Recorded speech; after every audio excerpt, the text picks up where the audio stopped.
I finally have an impossible Easter egg update for you guys, and I've been working behind the scenes to get this information, and I finally got it. If you guys have been following my channel, you know that I am and other YouTubers are obsessed with this impossible Easter egg that Jason announced back in 2015. We don't think we've made any progress on it or even identified it, and Jason said in an interview with Dalek that he would tell us what it is in the next 8 years, and that was like in 2017. So it might be the year 2025 before we hear anything, and that's even if we do hear anything, because Jason's gone now. I wanted to take some steps to find out more about what Jason could have said during this interview. And if you guys remember this video that went around, this is the one where Jason announced it for the first time. The video was created and posted by Tech Insider, and the guy that hosted the interview and made the video and was the video producer is this guy here, Corey Protin. I contacted him and he agreed to do a full interview with me, and he told me some stuff that absolutely blew me away and changed everything that I had thought this Easter egg was. I was on a Zoom meeting with him, and I will be playing that interview for you guys, but first I want to give a massive shout out to the sponsor of this video, G2A.com. These guys are incredible and they make it possible for me to do these kinds of videos, so huge shout out to them. What they do is offer a wide variety of gaming related products like game codes, software codes, computer hardware, and board games, and they don't sell anything themselves, but they provide a platform for sellers and buyers to trade, so you can get some really good deals. It's a lot like Amazon, but it's specifically for games and software. They offer plenty of games and gift cards, and everyone will find something interesting. Right now they're running a summer playground sale where you can get good deals on Steam gift cards and Tinder gift cards, and also some crazy good deals on games. This is where I buy a lot of my games, and you can get savings in like the 80 to 90% range. So if you guys want to check out their incredible deals, I'll have that link down in the description and also the pinned comment. So back to the interview that I did, where I interviewed the guy that interviewed Jason. I emailed him and he responded pretty quickly, and he agreed to do an interview with me. So I was really grateful for that, and I interviewed him for about 20 minutes. I was pretty excited. I had my questions ready to go, and what I was trying to figure out is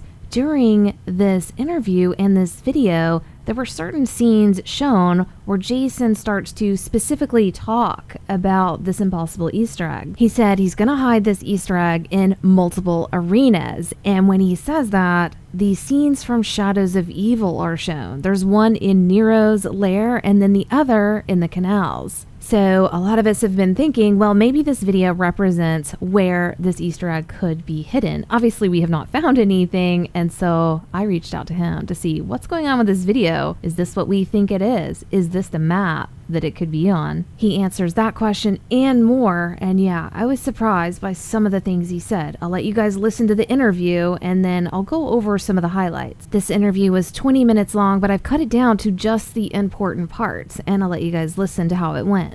Hey, can you hear me okay? Yep, I can hear you good. Okay, cool. I appreciate you doing this. This is awesome. So yeah, thank you so much. No worries. Thanks for reaching out. Yeah, so this is going to be about the interview that you did with Jason Blundell, and that video was from like 2015, so I'm glad you remember. So what about you as far as like Call of Duty? Are you really familiar with it, or like, you know? Yeah, I mean, to a degree, not to the degree that you guys are, but enough to have an interview with Jason on it. Okay, cool. So yeah, you got to meet him and you were like face to face with him during the interview? Yeah, I was there in the room during the interview with him. Did anything stand out to you during the interview? Was there like any funny moments or anything you remember? Like, yeah, he was fairly down to earth, and he had his PR people with him, which was making a tour on the outlets at the time with his PR person. We interviewed him for like maybe 30 to 40 minutes. Oh, okay, very cool. Yeah. And y'all knew what you were going to be talking about going in. Like, you knew the structure and what to say and all that stuff and what to ask. Yeah. Okay, cool. So in the video, there was like a bunch of scenes like from the past games that were talking about ciphers that we had solved.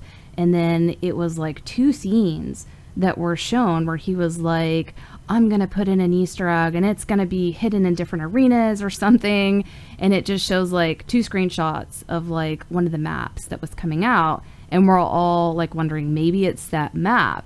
And we don't know yet. We still haven't solved it. We still have no idea what it is. Did you have free creative choice where you could just be like, I'm just going to find screenshots and put stuff in? Or were they like, nope, use these images, that's all you've got? No, yeah, I mean, it's more of the former, and we had free creative control. Activision's PR firm reached out to all of the media agencies and said, you know, blah blah game is coming out. You know, we have X person for an interview.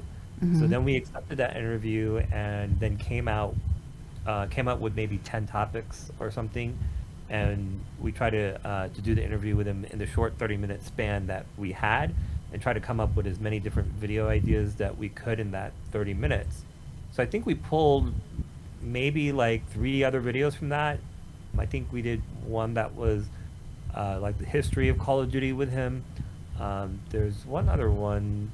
Yeah, but we wound up doing like 3, I think. We did 5, but like 3 got published. And I asked him about Easter eggs because I know those were a big part of Call of Duty. So I asked him about that, and then that was such a good soundbite during that moment when he answered. So I asked him to clarify on it, but he's like, nope, that's all I got. That's all I'm going to tell you. Wow. Okay.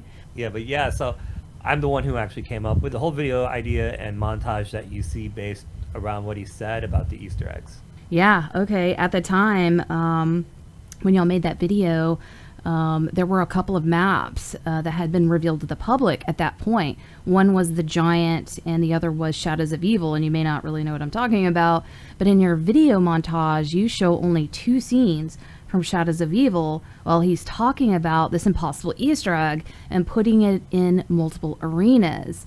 Now, was that your idea just to show those 2 scenes, or were you directed and like told to use them? Yeah, I mean, like, he gave me almost nothing to go off of, which was unfortunate. That whole video was from 2 really focused questions, if I remember correctly. And then I tried to ask for more, but he kind of just left it at that. So it was more of a case of, like, trying to get good footage from the small amount of information that he gave me, if that makes any sense. Did they give you any images to work with to make the video, or were you, like, crawling the internet looking for stuff? No, they didn't. I had to reach out to Mr. Raffle Waffles, and I asked him if he had any suggestions at the time, you know, because, like, I know about Easter eggs, but not to the degree that the community does. So I asked him for some suggestions, if I remember correctly. I asked him, like, what things to add into it, like videos and images to add. Then I asked him for permission to use some of the stuff that he had found in his videos. But, you know, they usually give us, like, a USB drive that has assets from, like, the most recent game. But we have full editorial control. They don't have the ability to say or tell us to do anything. If they tried to control us or wanted that level of control, we wouldn't have done the interview with Jason at all. So, like, you showed a certain map with certain scenes when he was talking about this impossible Easter egg, and we've all been hell-bent on thinking it was on that map that was shown, which was Shadows of Evil. But from what you're saying here, that may not be the case at all. I would not use that video at all, or any type of information from it in terms of, like, what or how to decode it, if it makes sense, because they had no control over any of that or how I edited the video. Oh my gosh. Okay. So I guess my last question is, do you think it's real? Yeah, I definitely think it's real. All right. That's good to know. Is there anything else you can remember? I remember after the interview, I was like, oh, that's a bold thing to say. He's like, yeah, I'm saying it. Wow. Okay. And then he said, so let's see if they can find it. And I was like, okay. Find it. Okay. Oh my God. That's so cool. Yeah. Well, that is some great information. I really appreciate your time. This is going to help us a ton.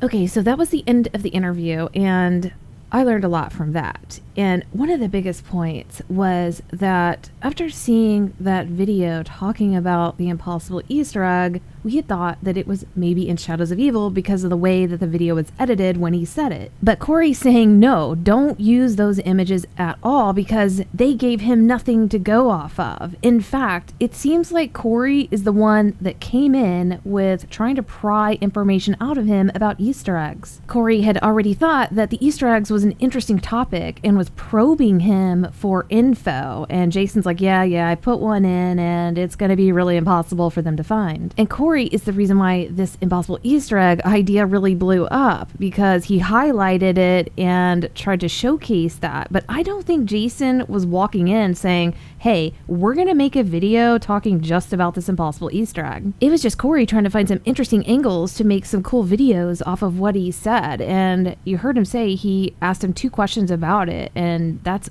all the information he got. And I'm not trying to downplay this impossible Easter egg, but the way Corey did this video, he's making it seem like Jason walked in there and made a big to-do about this impossible Easter egg, and he didn't, which means Corey Protin did his job really well. He found a hot topic and made a fabulous video around it to showcase it, and we're thinking it's going to be a lot bigger than it probably is. And after hearing what Corey had to say, it seems that Jason has been putting in impossible Easter eggs since World at War, and Black Ops 3 is nothing new. If you guys remember, there was a World at War profile Easter egg where if you take the first letter of each sentence, it says like Richkiller is a bastard or something like that. But that's the level of impossible that he was going for. We never solved that one on our own and never knew about it. Jason had to tell Dalek about it before it became public, and this was 8 years after the release of World at War. And yeah, Corey Protin had full creative control over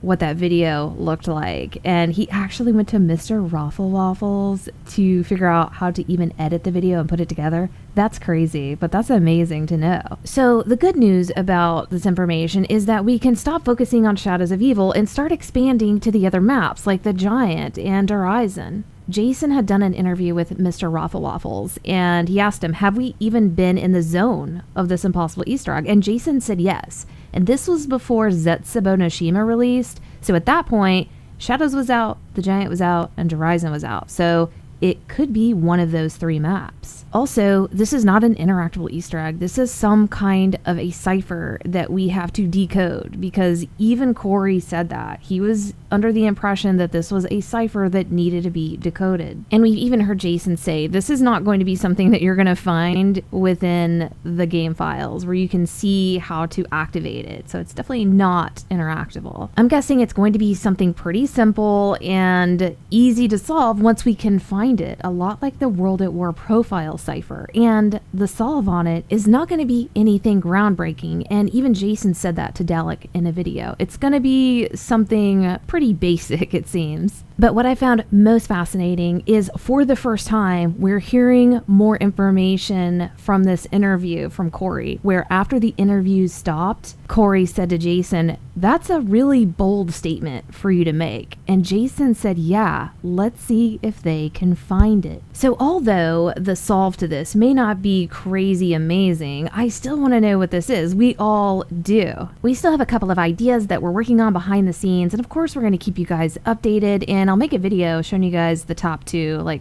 pretty much the last 2 possibilities for what we think it could be. But yeah, shout out to Corey for doing this interview with me. This really helps out the community. It's a step forward in regards to the information that we have about this. Now we can just stop obsessing about Shadows of Evil and start opening our minds to the other maps. But let me know what you guys think about this, and we'll see you next video.